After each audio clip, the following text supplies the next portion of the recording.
Boa tarde a todos e a todas. Em nome da Comissão de Direito Constitucional da UAB de São Paulo, eu gostaria de saudar e agradecer a professora doutora Maria Garcia pelo aceite ao nosso convite e honrosa participação nesta webinar.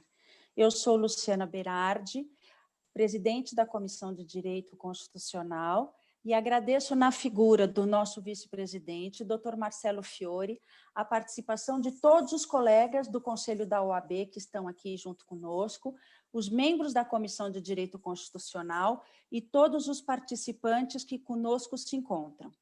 Como não poderia deixar de ser, cumprimento também os colaboradores da OAB, especialmente da Comissão de Cultura e Eventos, na pessoa do Dr. Alexandre Rolo, pelo incansável e constante apoio que tem nos dado nessas épocas de pandemia.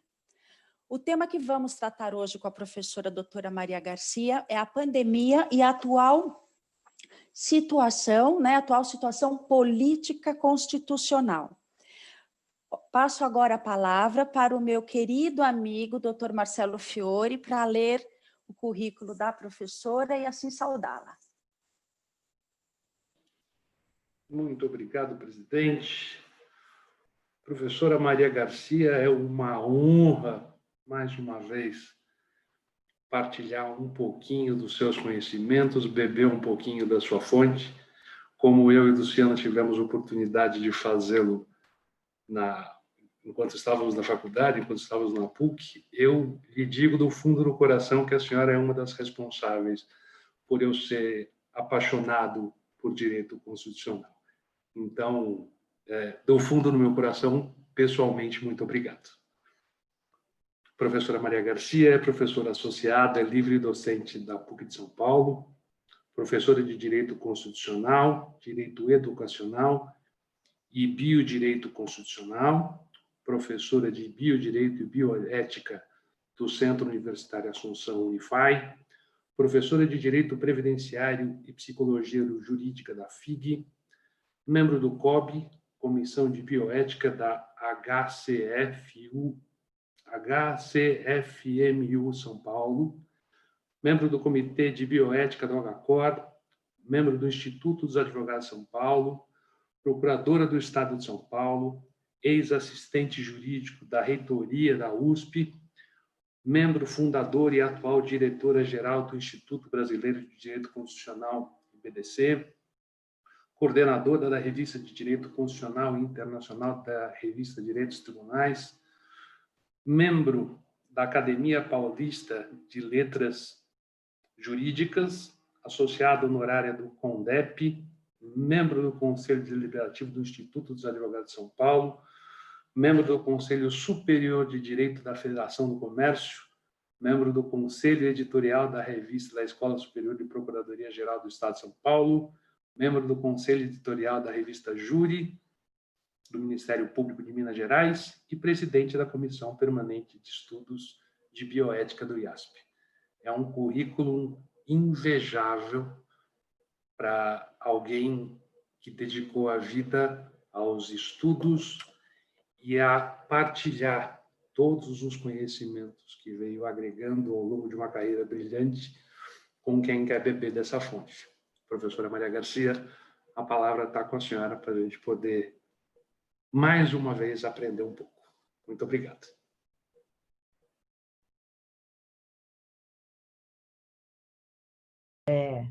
A notícia mais doce ao professor, ter deixado uma impressão, ter deixado gosto pela ciência. Então, muitíssimo obrigada pelo convite, me sinto muito honrada de participar deste evento, deste momento. E o nosso assunto, como foi dito pela professora Luciana, é a pandemia e a atual conjuntura político-constitucional. Conversando recentemente com o meu médico, que é um senhor idoso, mais idoso do que eu, queria saber da saúde dele e da família. E conversamos muito gostoso, ele gosta muito de falar de direito, e ao final ele disse, pois é, Maria, nós estamos sofrendo 2 viroses. Disse, como assim? Apareceu alguma outra coisa? Ele disse, não, nós estamos vivendo a virose biológica, natural, e a virose política. O médico me dizendo isso. a virose política, ele chamou de virose. Então, primeiramente, vamos trabalhar as palavras. Michel Foucault diz que nós devemos saber do que estamos falando. Nós estamos falando de endemia, que é uma doença crônica, que aparece de vez em quando, em determinados lugares. Existe a epidemia, que já é uma doença infecciosa, que se alastra por mais lugares ainda, e a pandemia, como já foi dito várias vezes, sabemos que ela se caracteriza por assumir um caráter universal. Ela toma proporções de que não estão previstas em nenhuma ciência, nenhuma possibilidade. E é o que está ocorrendo agora em nosso mundo, uma pandemia. Primeiro ponto, vou abordar 3 pontos. Primeiro ponto a abordar. Nesses dias, eu escrevi também um livro comemorando os 30 anos da Constituição, participei deste livro, e escrevi um artigo imaginando Montesquieu perante o Supremo Tribunal Federal brasileiro. Montesquieu levanta do túmulo, vai visitar o nosso STF, pede licença e fala aos nossos ministros da sua teoria da separação dos poderes. E ele explica o que ele chama de liberdade política. O que é liberdade política? Que é o que ele quis defender. Não estava a fim dos poderes, ele queria defender a liberdade do homem, liberdade política. Ele disse, é uma tranquilidade de espírito que faz com que um cidadão não tenha medo de outro cidadão, nem do Estado. Esta é a liberdade política que Montesquieu defende na sua obra. O artigo termina ele agradecendo a atenção, cumprimentando, e alguns já me pediram cópia desse artigo, porque ficou uma coisa inusitada. Pois bem, segundo ponto. Primeiro, teoria da separação dos poderes para defender a liberdade política do homem. Segundo ponto, o artigo 2º da Constituição Federal. São poderes da União ou do Estado o legislativo, o executivo, o judiciário. O legislativo, o povo fazendo as leis. Nós escolhemos os nossos legisladores. O executivo, aplicando as leis feitas pelo povo. E o judiciário, resolvendo os conflitos surgidos entre a sociedade e a lei, a Constituição e as leis. Isso chama-se Estado de Direito, que se caracteriza por 4 pontos principais: império da lei, separação de poderes, princípio da legalidade na administração pública, somente o que a lei permite, e os direitos e garantias fundamentais. Atendidos esses 4 pontos, nós temos o chamado Estado de Direito. Às vezes, Estado democrático de direito, às vezes, Estado social de direito, aí já não importa. O Estado de Direito tem essas quatro bases fundamentais. Mas o que dizem os jornais de hoje? Estou aqui com o Estadão e a Folha. Eu não leio, não acompanho redes sociais. Eu acompanho os jornais. Por que acompanho os jornais? Acompanho tirando uma média. Porque os jornais escrevem, publicam e respondem pelo que publicam. Os jornais sofrem processos. Às vezes tem que publicar um voto contrário a eles. Então, os jornais, eles imprimem e respondem pelo que escrevem. As redes sociais não respondem pelo que dizem. Leio e acompanho a Folha e o Estadão, já disse. A Folha, o que diz hoje? Trump ameaça reação militar diante da onda de protestos. Todos sabemos o assassinato daquele rapaz, daquele senhor George Floyd. Assassinato de George Floyd. Então, manchete da Folha. Trump ameaça reação militar. Estadão. Governo decide recriar o Ministério da Segurança, que ele mesmo separou do Ministério da Justiça. Vai separar, a unificação que fez logo no início deste atual governo. Houve uma unificação, Ministério da Segurança com Ministério da Justiça. Achei péssimo aquilo. São áreas que devem trabalhar independentemente e harmonicamente. Agora decidiu unificar novamente o que separar o que unificara anteriormente. Portanto, o que nós estamos vendo, num outro ponto da minha exposição, vou dar um exemplo. O direito de expressão. Artigo 5º, 9 da Constituição diz: é livre a manifestação do pensamento científico, artístico e de comunicação, independentemente de censura ou licença. Ou seja, para você se manifestar em público, fazer uma passeata, uma manifestação, você não precisa pedir a licença da autoridade, dizer o que vai dizer, apenas o local e a hora que deve ser marcado, evidentemente, que estamos numa cidade. É liberdade de expressão e não de violência. De expressão e não de violência. Então, você pode levar, eu lembro de junho de 2013, famílias passeando, se manifestando na Avenida Paulista, com as tabuletas, escrevendo o que quisesse, mas famílias. A partir de 2013, veio a violência. Qualquer manifestação hoje é quebra de vitrines, quebra de carros. Não é isso que a Constituição permite. Ela permite liberdade de expressão, que se faz por várias formas, por escrito, por palavras, por tabuletas, por, enfim, manifestações. E isso não é permitido pela Constituição. Então, nós estamos entre esta questão da liberdade de expressão e da liberdade, aspas, de violência. Isso não está autorizado pela Constituição. Para chegar a um terceiro ponto. Está se falando do artigo 142 da Constituição, que está no capítulo das Forças Armadas. Diz ele, as Forças Armadas, constituídas pela Marinha, pelo Estado, pelo Exército e pela Aeronáutica, são instituições nacionais.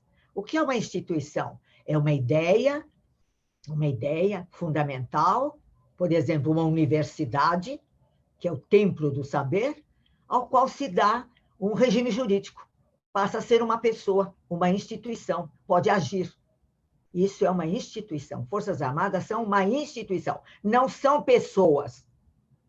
Não são o ministro do Exército, o ministro da Aeronáutica, o ministro. São as instituições, a criação do direito. Instituições nacionais permanentes e regulares, organizadas com base na hierarquia e na disciplina. Disciplina. Sob a autoridade suprema do presidente da República. E destinam-se à defesa da pátria. É a soberania que vai ser defendida contra o inimigo exterior. Segundo, garantia dos poderes constitucionais. Cumpre às Forças Armadas garantir que os poderes, legislativo, executivo, judiciário, funcionem livremente. E, por fim, por iniciativa de qualquer destes, legislativo, executivo, judiciário, defender a lei e a ordem. Defender a lei e a ordem, que a lei domine, prevaleça e a ordem pública não seja prejudicada. As pessoas possam andar, se locomover, assistir a manifestações, terminou, muito bem, tudo mais.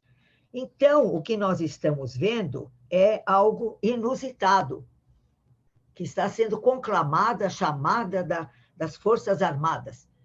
Estamos vivendo situação dessas, estamos vivendo ocasionalmente uma manifestação em que aparece a violência. Então, manda que a polícia civil, a polícia militar tome conta e mantenha a ordem. Lei e ordem. E isso é papel das Forças Armadas. Defesa da pátria, garantia dos poderes constitucionais, as forças têm que garantir, e da lei e da ordem. Hoje ainda, o ministro Ricardo Lewandowski publicou na Folha a garantia da lei e da ordem em crises de maior envergadura. Exatamente o que estamos falando agora. E o que ele diz? A decisão compete ao presidente da República, que pode agir por iniciativa própria ou a pedido do Senado, da Câmara ou do Supremo. Ou seja, qualquer um dos poderes pode tomar iniciativa da manutenção da lei e da ordem que estejam sendo ameaçadas no país. No país.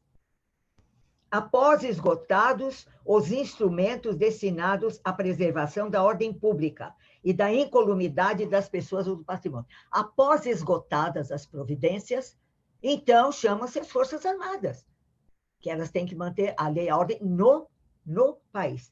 Para tanto, é preciso que as polícias federais, civis e militares, bem como os corpos de bombeiros, se mostrem indisponíveis, inexistentes ou insuficientes ao desempenho regular da sua missão, manter a lei e a ordem. Ainda assim, o emprego da tropa só se dará de forma episódica, em área previamente estabelecida, por tempo limitado, circunscrito ao objetivo de assegurar o resultado das operações. Em suma, ausentes esses pressupostos legais, o acionamento do polêmico artigo 142 estará despido da necessária legitimidade e juridicidade, podendo ser sustado pelo Parlamento ou Judiciário, sem prejuízo da responsabilidade daqueles que lhe deram causa. É tranquila a voz da Constituição.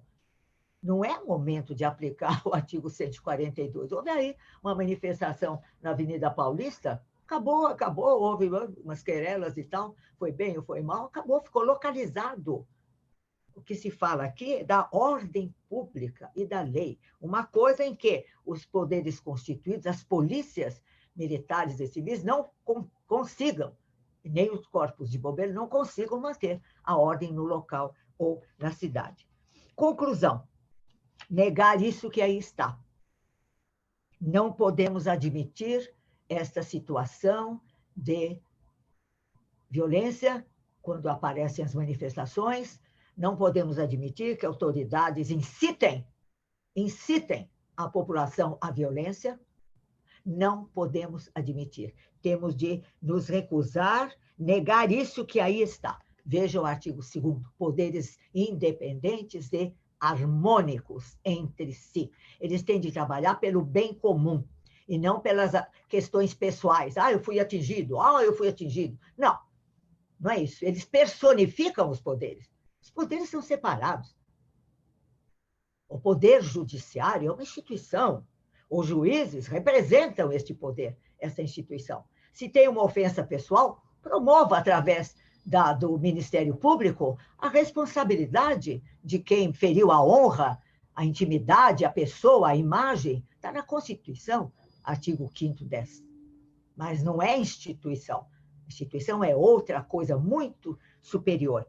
E eu vejo aí estabelecer, primeiro, negar o que aí está. Não podemos admitir. E, demais, a longo prazo, é preciso fazer que a sociedade brasileira conheça mais a Constituição. Para quem é cristão, para quem frequenta a religião, a Constituição é a Bíblia do cidadão brasileiro. Tem que andar embaixo do braço, igual fazem certos crentes aí, que vocês veem às vezes. A Bíblia dá na minha bolsa. Eu levo a Bíblia na minha bolsa. Qualquer dúvida, pego a Bíblia, vamos resolver o problema pela Constituição. Conhecer a Constituição, que é uma Constituição para todos, e a sociedade brasileira não conhece, porque não lhe é levado um estudo rápido, simples, agradável da Constituição. Eu fui dar uma vez uma aula aqui no grupo escolar, na Avenida Paulista, de Constituição. Pessoas idosas, estudantes noturno, que não de outras matérias. Fui lá. E eu chamo esse meu curso Uma Constituição para Todos. Não é apenas para estudantes de direito, mas é para todos. E uma educação política. Nós temos muito temor à palavra política. Política significa simplesmente o governo da polis, o governo da cidade, o governo do Estado. Isso é que é política. E nós temos de ser políticos. Então, as escolas, desde o ensino fundamental, adequadamente, devem começar a ensinar Constituição para os meninos, para saber o que é isso que dirige a nossa vida.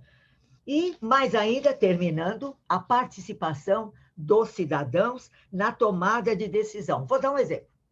O artigo 14 da Constituição fala que a cidadania envolve a iniciativa das leis, o cidadão propor uma lei, envolve o plebiscito, que é uma manifestação sobre você quer ou não a reforma previdenciária. Sim, não, você vai lá e aperta o botão. Simples assim. Ou então o referendo. Aparece um texto e você gosta desse texto da reforma previdenciária? Sim, não. E aí vamos ver o resultado e vamos refazer a proposta da reforma previdenciária. Ninguém foi convidado a participar da reforma administrativa, da reforma previdenciária, e nem será chamado para a reforma política. O cidadão tem de se manifestar, sim ou não. Porque, vou dar outro exemplo, nós temos mais de 100 emendas constitucionais, ou seja, a Constituição de 1988 não é mais a Constituição de 1988, porque está alteradíssima. Eu estou comentando emenda por emenda na nossa revista de Direito Constitucional. Havia uma emenda na redação original, falava-se interesse nacional. Na emenda foi retirado interesse nacional. Ninguém reclamou. Por quê? Porque não foi oferecido ao cidadão. Então, o cidadão tem de dizer se quer ou não que a Constituição seja reformada. Porque senão nós já temos uma nova Constituição sem que o povo tenha participado. E qualquer estudante de direito sabe que poder constituinte originário é o cidadão, não é o Congresso Nacional. Isso tem de ser recusado por todos os meios. Todo o poder vem do povo. Parágrafo único, artigo 1º da Constituição. E lembrem, uma particularidade, é a primeira vez que a redação do parágrafo único do artigo 1º diz todo o poder. As anteriores diziam todo o poder pertence ao povo, ou emana do povo. Esta Constituição diz todo o poder emana do povo. O que quer dizer isso? Que o poder é uno e é do povo. Ele é uno. Nós usamos as expressões três poderes, na verdade são três funções. O poder é uno e pertence ao povo brasileiro, ao cidadão brasileiro. De modo que nós precisamos uma educação política. Por quê? A educação é o caminho, e segundo o grande escritor André Gide, a educação é liberdade. Porque aí você conhece e pode tomar partido e pode se defender com conhecimento de causa, sem violência. São esses os pontos que eu quis levantar, fico à disposição dos senhores para outros esclarecimentos no que for possível. Agradeço novamente, profundamente, o convite que me foi feito.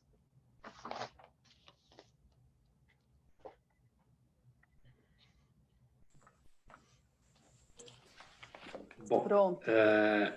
Eu vou tomar a liberdade de provocar um pouquinho a professora. Posso? A Luciana fala que a minha função principal aqui é provocar as pessoas, viu, professora? Então, é gerar o caos. Professora, mais uma vez, nos dá uma aula brilhante sobre Estado de Direito. Obrigada. O Brasil tem passado por crises recorrentes e, ultimamente, se tem dito muito, ou se tem usado muito o termo ativismo judicial. Fernando Collor passou por isso, Fernando Henrique, Lula, Dilma, Temer e agora o atual presidente Jair Bolsonaro. Thomas Hobbes, conforme aulas da professora, falava sobre legitimidade do governo, até o momento em que essa legitimidade é vilipendiada por desvios de conduta do agente público. Nesse momento, ao invés de se invocar o artigo 142 de forma até leviana, ao chamamento das Forças Armadas como um elemento de moderação entre os poderes, não seria o caso do Supremo Tribunal Federal assumindo o papel de guardião da Constituição, sim, exercer a sua missão principal como mediador de crise, ou novamente nós estaríamos incorrendo no erro de chamando ou avocando este problema ao Supremo Tribunal Federal, falar sobre ativismo judicial. Eu queria escutar um pouquinho da professora. Muito obrigada. Realmente, nós temos notado nas manifestações do Supremo Tribunal, eu mesma, pessoalmente, alguns casos que tem havido do tribunal adentrar. Vou dar um exemplo. O caso do aborto, até 2 meses e meio.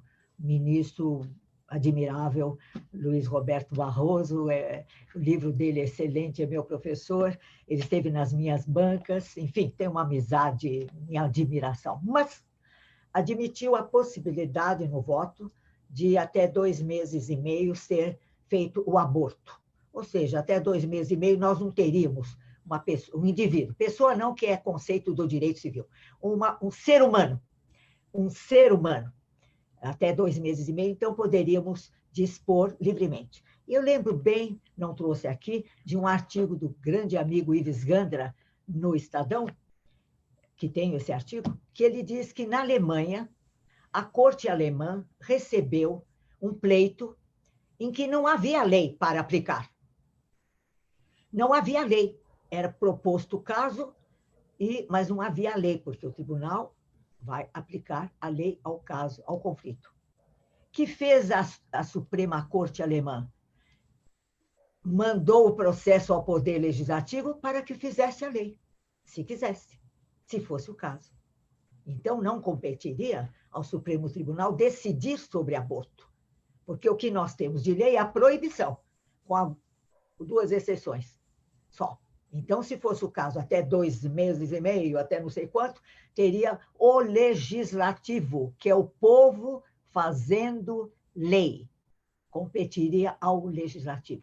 Então, esses avanços, digamos assim, podemos chamar às vezes até de usurpação de poderes, as cortes superiores às vezes entram, tanto nos Estados Unidos, evidentemente, na Europa, mas a corte brasileira tem adentrado aqui e ali para esse modo de interpretar a Constituição em que o caso não fique sem uma decisão. Não, neste caso, por exemplo, quem deve falar antes é o Poder Legislativo. Fazendo ou não a lei, discute-se lá, não compete ao Supremo decidir, porque o artigo 5º da Constituição diz assim: garantindo-se o direito à vida. Discutiu-se, quando da elaboração da Constituição, pouca gente lembra, mas eu tenho um belo dossiê sobre a elaboração da Constituição de 88, era para constar no caput do artigo 5º o seguinte: garantindo-se o direito à vida desde a concepção, a igualdade, a liberdade, a segurança, a propriedade. Esta frase foi retirada do original. Desde a concepção. Mas apareceu agora no Código Civil, o artigo 11, que está dizendo que devemos proteger o feto desde a concepção. Está aí. Então, temos uma lei a respeito disso. Não podemos autorizar o aborto até 2 meses e meio. Então, dá ideia de como realmente é complexo o trabalho de julgar, de tomar decisões. Nem sempre é necessário tomar decisão. Mandar-se o processo ao Poder Legislativo. Vocês vão decidir se deve liberar ou não o aborto no Brasil, ouvindo, mediante plebiscito ou referendo, artigo 14, a sociedade brasileira. Então, nós vemos que aqui e ali existem falhas constitucionais. Vão além do que deveria ir. Alguns ministros vão além do que deveriam ir. Não poderiam, mas deveriam ir. Vamos chamar do quê? Seria um problema da democracia nova brasileira, que nós sabemos que de 85 para cá nós assumimos um novo Estado brasileiro, e a democracia é complexa também. Ela compreende a separação dos poderes harmônicos e independentes entre si. Um não pode entrar na seara do outro. Então, essa resposta, sim, tem havido excessos, e eles devem ser coibidos de qualquer um dos poderes. Coibidos como? A sociedade discutindo, fazendo como nós estamos fazendo, que chegue ao público, que as pessoas tomem conta dessas questões de uma maneira simples, compreensível, não é estudo jurídico da Constituição.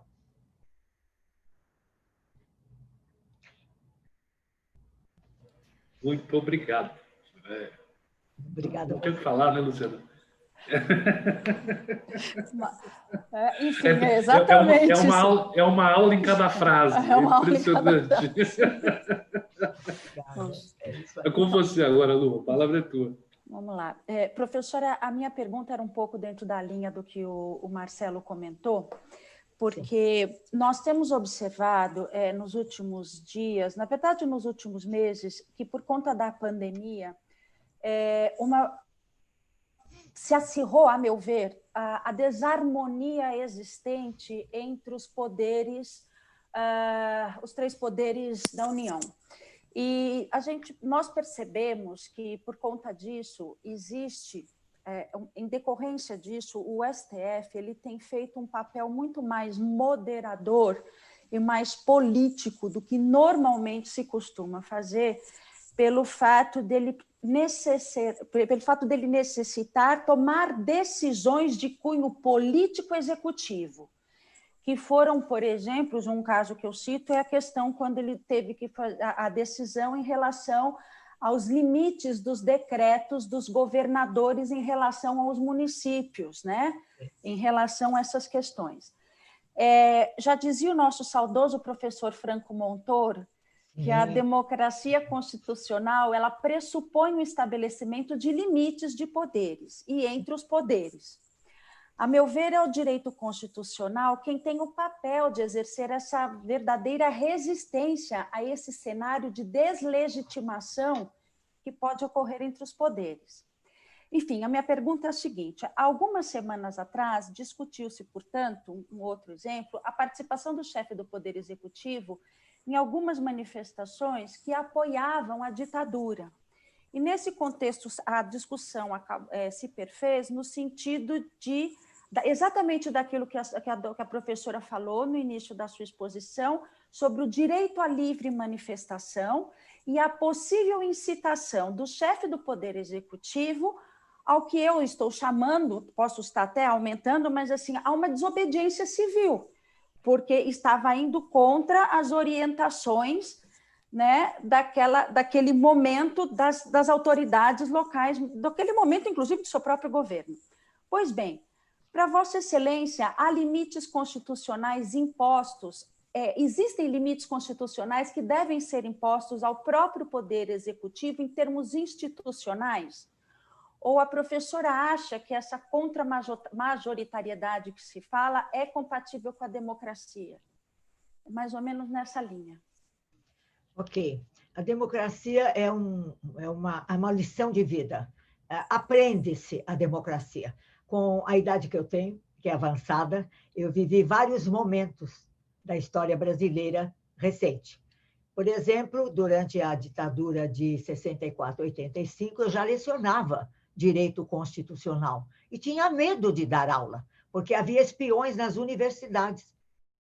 E eu nem imagino a aula de direito constitucional que eu deveria dar. Ali pela rama, aquele mínimo, aquilo que não tem dúvida nenhuma, nada de levantar questões. Tínhamos medo, tínhamos medo. E lembrem, a liberdade política, o cidadão não deve ter medo, nem do outro cidadão, nem do Estado. Bom, agora vem essa questão professora Luciana, tudo é político.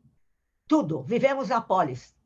Então, tudo é político. Vocês dizem respeito à polis. Eu sei, é que encaram a palavra política com outro sentido, um sentido pejorativo. Porque os políticos de Brasília, a política é a vida da polis. Nós temos de ser políticos também. Mas, enfim, isso tem de ser um aprendizado democrático. A questão que foi levantada é da Federação Brasileira. A Federação Brasileira veio com a República. Rui Barbosa era entusiasta dos ditames da Constituição norte-americana, do sistema de governo, muito bom, gente, democracia, admirável, até hoje. Mas a Federação não era a roupa adequada à nossa sociedade. Nós vivíamos num Estado unitário, e Estado unitário pode ser tão democrata quanto Portugal é Estado unitário, Espanha é Estado unitário, França é Estado unitário. Democracias, atendendo às suas raízes. Então, nós deixamos as nossas raízes, as províncias, com o poder unificado, e implantamos a federação. Até hoje estamos aprendendo a ser federação, porque ela não nasceu da nossa sociedade, mas é um excelente sistema de distribuição do poder por um território, como é a federação. É a distribuição do poder pelo território nacional. Então, nós temos o poder federal, estadual e municipal.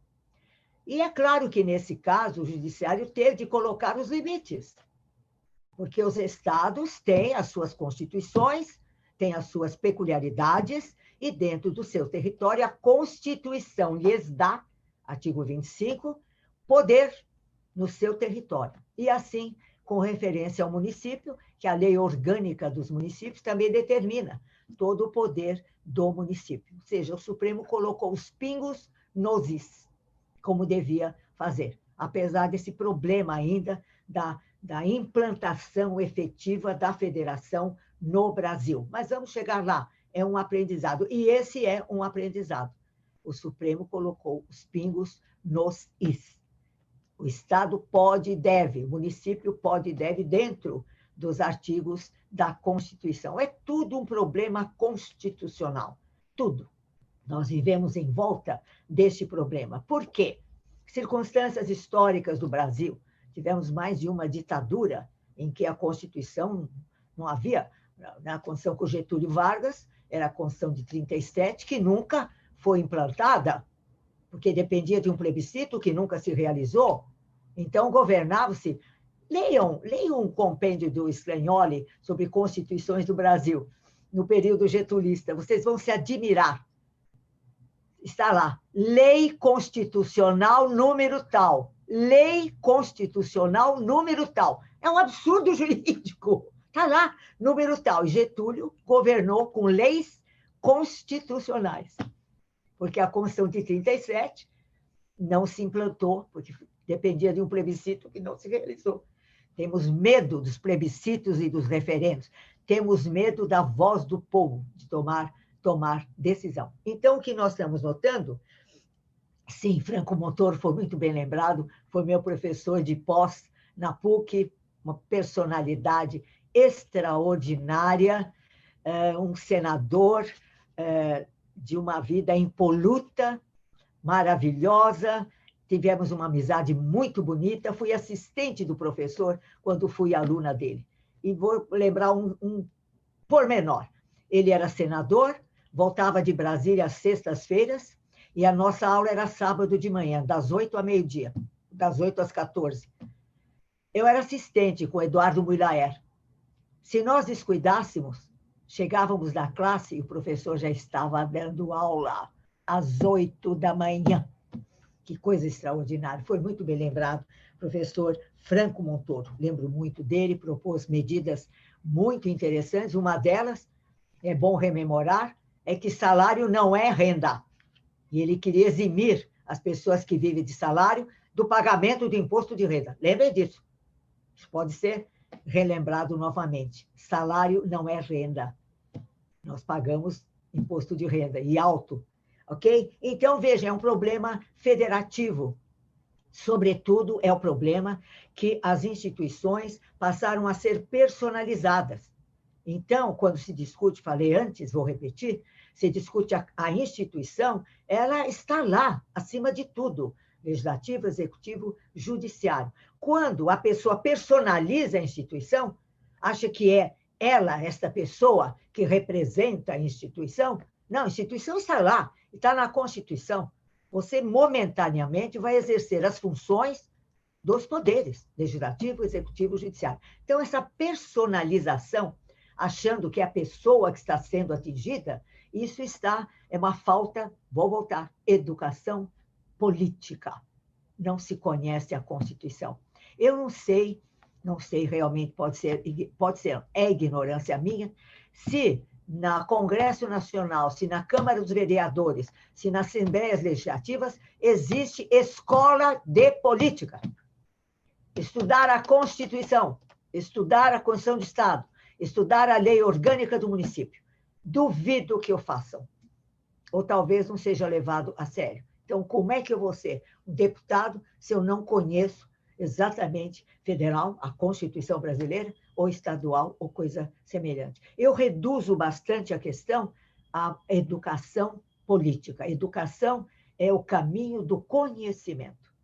E sem educação política é difícil que os nossos políticos tenham uma representação como deve, uma representação dos seus eleitores e, portanto, podendo trabalhar com uma arma chamada Constituição. É a nossa arma, nosso instrumento de trabalho. Não sei se respondi. Muito obrigada. Sou eu quem agradeço, professora, muito obrigada. Eu gostaria de saber se a senhora tem a disponibilidade. Estão chegando algumas perguntas, eu posso encaminhar para a senhora? Depende de vocês é que mandam a questão de horário. Vamos lá. Nós temos um colega que é da Comissão de Direito Constitucional, o doutor Ricardo Nacli, encaminhou meu Deus, como é que é o nome disso aqui? Um zap, dizendo o seguinte: professor, eu gostaria de saber se a senhora acredita que a ação popular é adequada para impugnar atos lesivos à saúde pública. O que a senhora acha desse sentido? Atos lesivos à saúde? À saúde pública. Pública. Vamos lá, na ação popular. Artigo 5º, 70 e...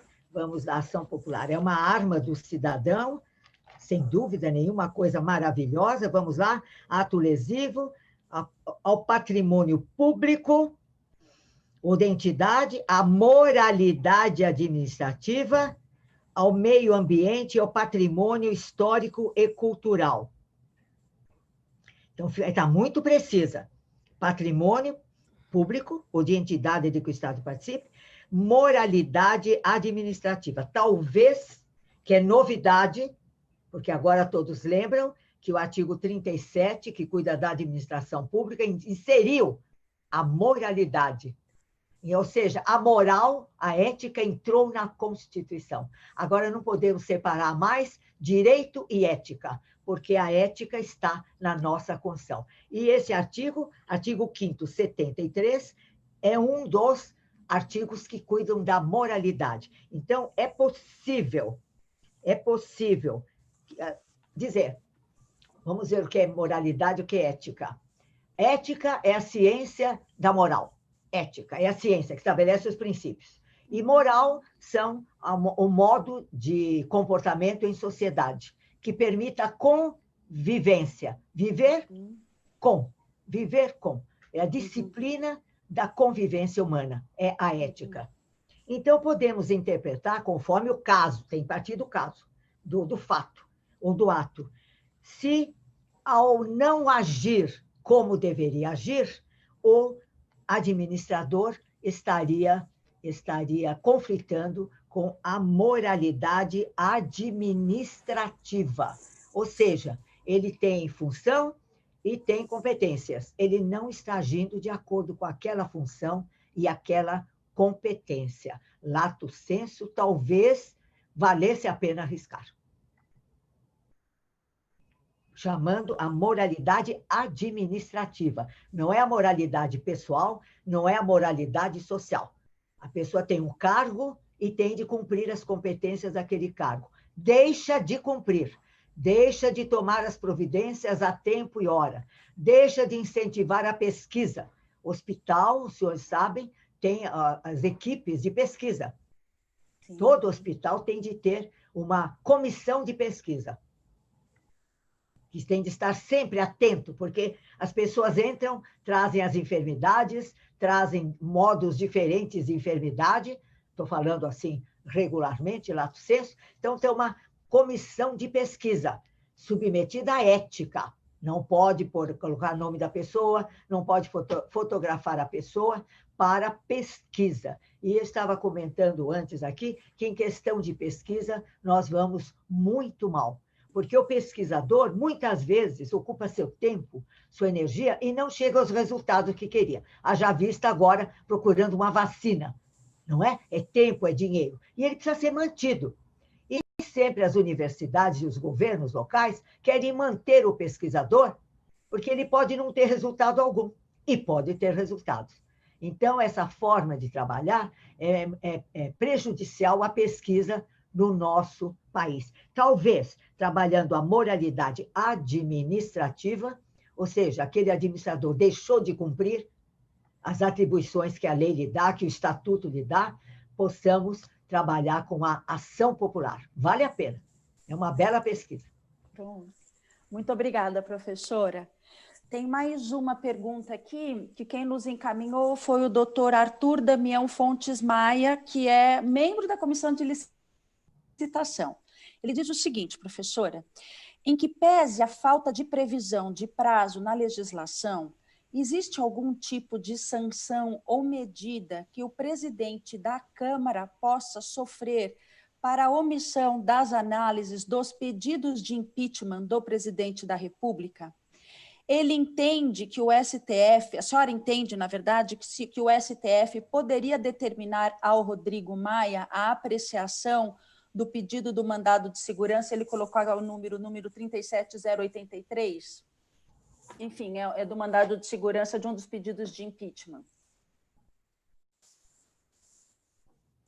Pergunta interessante essa do Arthur, né? Muito interessante. Se, ele quer dizer, se o Congresso Nacional tem o dever, parece-me, a última notícia que eu tive é que havia 35 pedidos de impeachment. 86, professora, não, na semana passada. Chegou 86 pedidos de impeachment no Congresso Nacional. Sob o colo do Rodrigo Maia, eu fiquei sabendo nessa semana passada. 86 pedidos. Isso é interessante do ponto de vista constitucional, sim, porque é uma manifestação popular forte, forte. Uhum. É uma raridade que as pessoas façam o pedido. Mas eu vou ver do lado do artigo 2º. Poderes, sim, harmônicos e independentes entre si. Vejam bem, está correndo no Supremo Tribunal Federal um inquérito dirigido pelo eminente ministro Celso Mello, que está investigando ações, conduta do presidente da República, talvez o seu staff, ou coisa semelhante. Não temos ainda notícias precisas sobre a peça inicial. Me parece que a posição do Congresso é uma posição de prudência. Enquanto o assunto estiver nas mãos do Judiciário, podendo chegar à questão do impeachment, não que o Judiciário peça, mas pelo resultado das investigações, o Congresso não se dispôs a apreciar, porque ele interceptaria esta apreciação, ao meu ver, do Poder Judiciário. Uma apreciação serena, ouvindo pessoas, para chegar a um resultado que poderá bater na questão do impeachment, de uma atitude que não corresponda às funções do Poder Executivo e permita, não que peça mas que chegue a esta conclusão.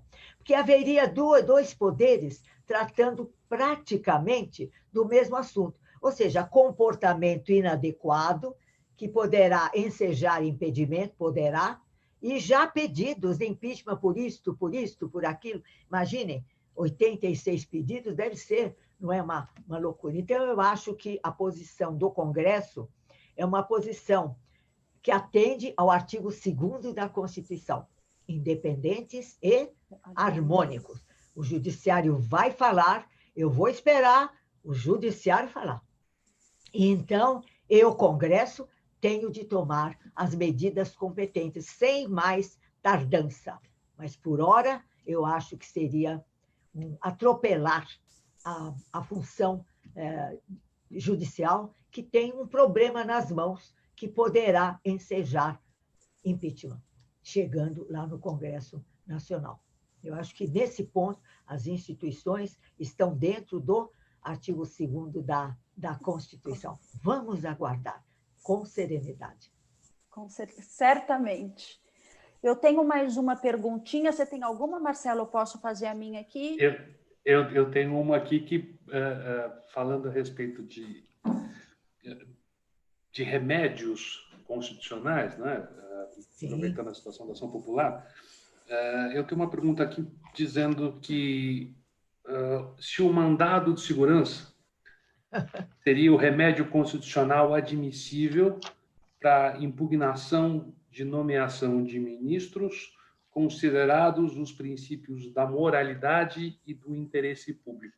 Se de fato o mandado de segurança seria o remédio constitucional cabível para essa situação de impugnar a nomeação de ministros. Então, vamos à Constituição? A mestra de todos. Conceder-se-á mandado de segurança para proteger direito líquido e certo do mandante, não amparado por habeas corpus ou habeas data, quando o responsável pela ilegalidade ou abuso de poder for autoridade pública ou agente de pessoa jurídica no exercício de atribuições do poder público. Então, proteger direito líquido e certo. De quem é esse direito líquido e certo? De quem seria? Onde é que está esse direito líquido e certo? Se não houver isto, é requisito sine qua non para impetrar mandado de segurança.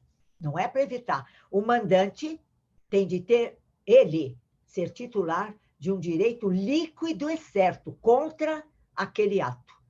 E ele tem de expor. E vejam, tem de ser de uma clara. Há um acórdão famoso que diz que o pedido de mandado de segurança deve ser de uma clareza meridiana.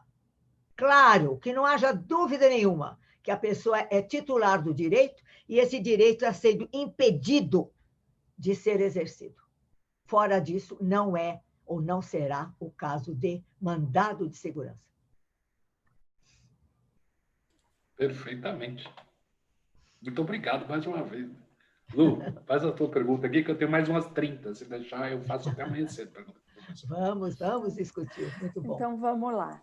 O nosso colega César Prado Webesia, também a pergunta que é da nossa comissão, diz que está assistindo o webinar pelo YouTube, que está gostando muito, pergunta se é possível, se a senhora acha interessante a criação de um código de processo constitucional no Brasil. Excelente pergunta. Talvez nunca me detive, mas talvez fosse interessante, porque o que faz um código de processo?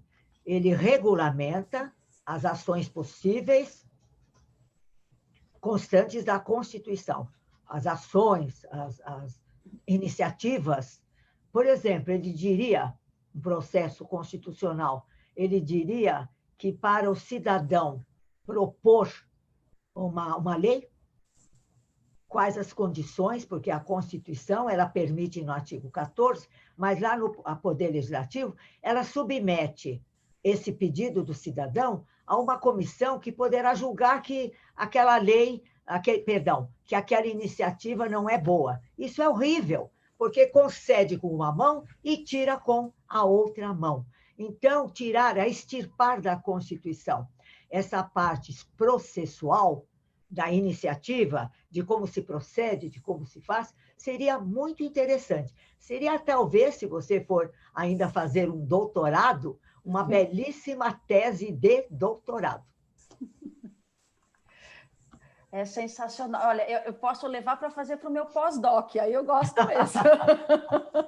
Uma bela tese É uma de bela doutorado. tese. Mas é interessante, porque nós chegamos a discutir uma certa vez numa reunião se estabelecermos, se os ritos das ações constitucionais, dos remédios constitucionais fossem descritos num código de processo, se talvez a jurisprudência constitucional não se tornaria mais uniformizada e ficaria menos política à base do entendimento do Supremo Tribunal Federal, principalmente nesses momentos em que estamos vivendo. Mas, enfim...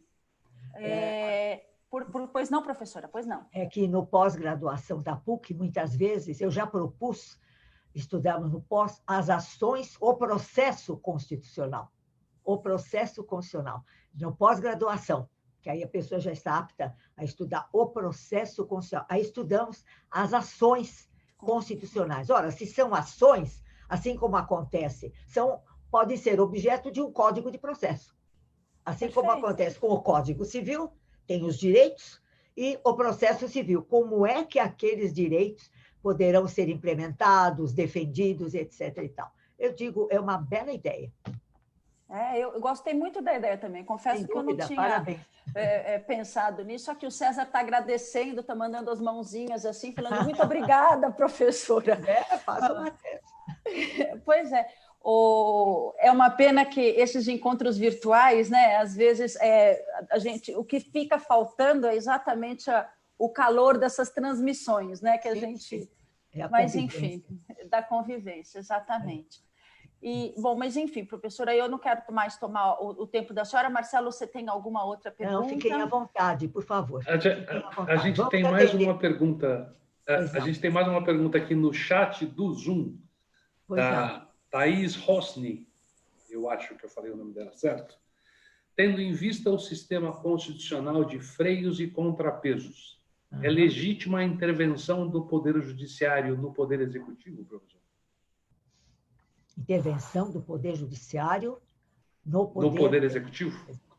Olha, a questão dos freios e contrapesos veio com o uso da teoria de Montesquieu. Ele mesmo chega a propor alguma coisa, mas não pode escapar, ao meu ver, da redação, da leitura da Constituição. Não é algo que ocorra fora da Constituição. Então, os freios e contrapesos são exatamente, por exemplo, as funções atípicas. As funções atípicas. Imagina se o Poder Executivo, para nomear os seus ministros, devesse pedir ao Poder Legislativo que fizesse alguma lei a respeito de como. Está na Constituição. Então, ele pode nomear, o Poder Legislativo, o Poder Judiciário, podem nomear pessoas para trabalharem sem necessidade de chegar ao Poder Executivo, que é aquele que executa, que nomeia, que faz. A palavra executivo é muito clara. Então, já as funções atípicas, elas vão permitir bastante que esses freios e contrapesos realmente venham a ocorrer. Mas, volto à questão. A Constituição atribui, dá as competências. No uso da atribuição ou da competência, a pessoa pode realmente agir e, muitas vezes, contrariar a Constituição ou a lei que lhe deu a competência. Então, essa harmonia que deve haver entre os poderes é algo que suscita a pergunta: por que eu estou no cargo de presidente da República? É para atender aos meus amigos? Para nomear os meus amigos e fazer o que eu entendo que deva fazer? Ou é em função das finalidades do Estado? E aqui eu chamo, respondendo de certa forma a sua questão, muito interessante, funções típicas e atípicas. A Constituição já dá. Responder à questão do conceito de Estado. O que é Estado? Conceito de Dalmo Dall'Are, ao meu ver, é o melhor. Estado é uma ordem, uma ordenação, uma organização jurídica cuja finalidade é o bem comum de um povo situado num determinado território. Os outros conceitos que a gente conhece, Celso Bastos, Celso Antônio Bandeira de Mello, são: Estado é a ordem, a ordenação ou a organização jurídica de um povo situado num determinado território. Está errada? Não. Corretíssima. Mas está faltando finalidade de Estado. Ao passo que o conceito de Dalmo dá uma finalidade: bem comum. E o que é o bem comum? Que na Constituição aparece com o nome de bem-estar. Bem-estar. Ele adota o conceito do Papa João XXIII. Que c'entra Papa João XXIII? Ele adotou o conceito do Papa João XXIII numa encíclica, que diz o seguinte: bem comum é o conjunto das ações sociais que permitam e estimulem o quê? O desenvolvimento integral da personalidade humana. O Estado existe para isso. E se ele não realizar isto, não realiza as finalidades do Estado. Ele está servindo a pessoas, está servindo a conjuntos de pessoas, mas não está servindo ao desenvolvimento integral da personalidade humana, dando saúde, educação, alimentação, moradia, artigo 6º da Constituição. Essa é a finalidade do Estado. Então, as funções típicas e atípicas estão na Constituição também, para que o poder tenha uma certa liberdade de ação. Não tenha de recorrer ao outro para nomear o funcionário. Ele mesmo pode nomear. Mas dentro das funções, quer típicas, legislativo, executivo, judiciário, quer atípicas, que ele exerce um poder do outro, permitido pela Constituição, ele tem de visar a finalidade do Estado, o bem comum.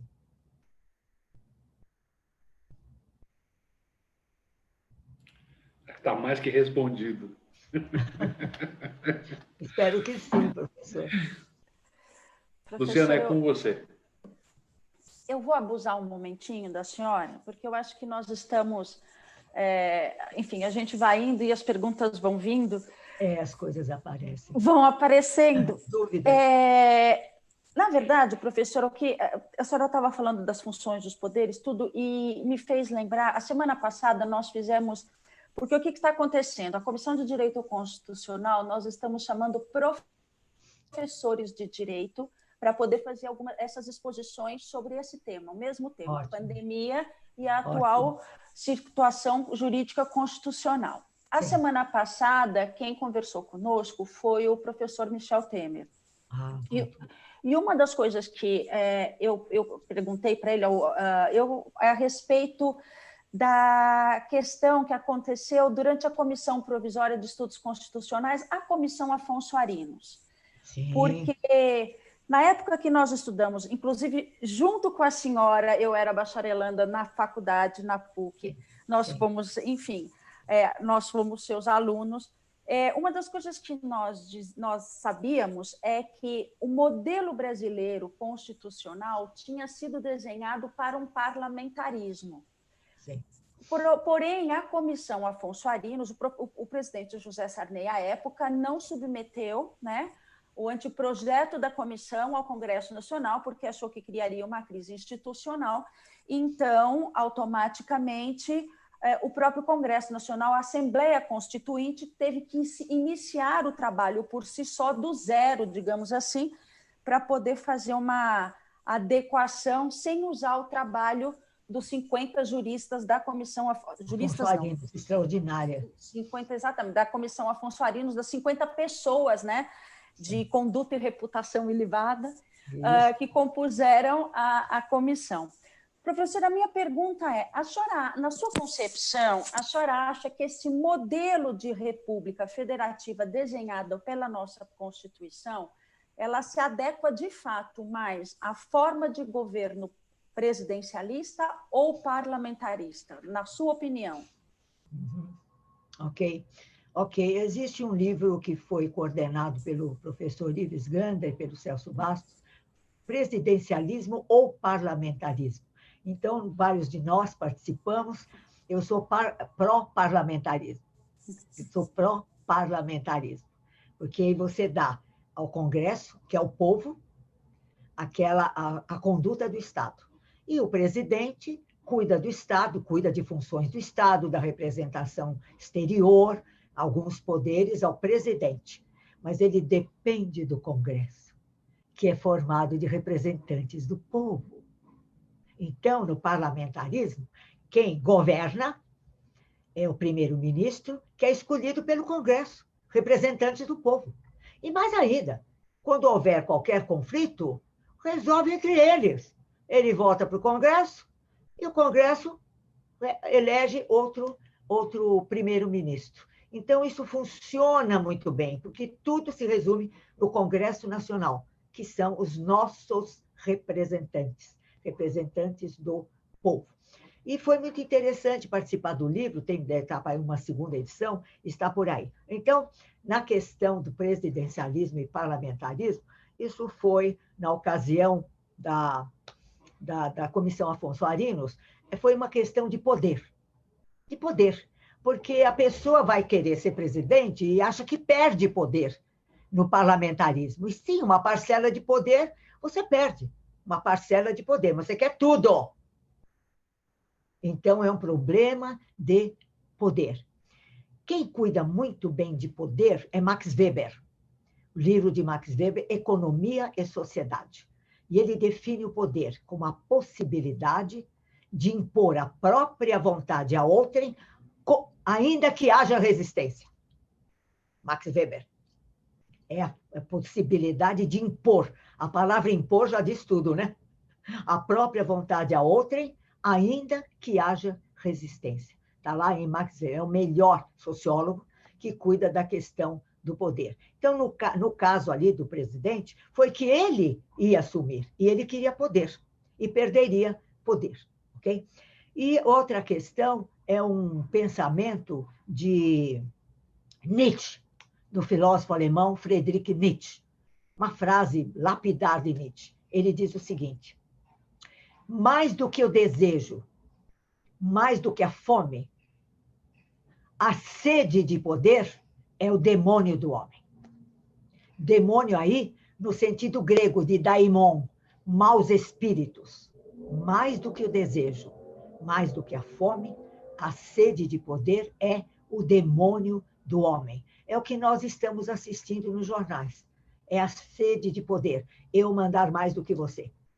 Em vez de me circunscrever aqueles poderes que me foram atribuídos e sempre lembrando novamente a finalidade do Estado, que é o bem comum de um povo situado num determinado território.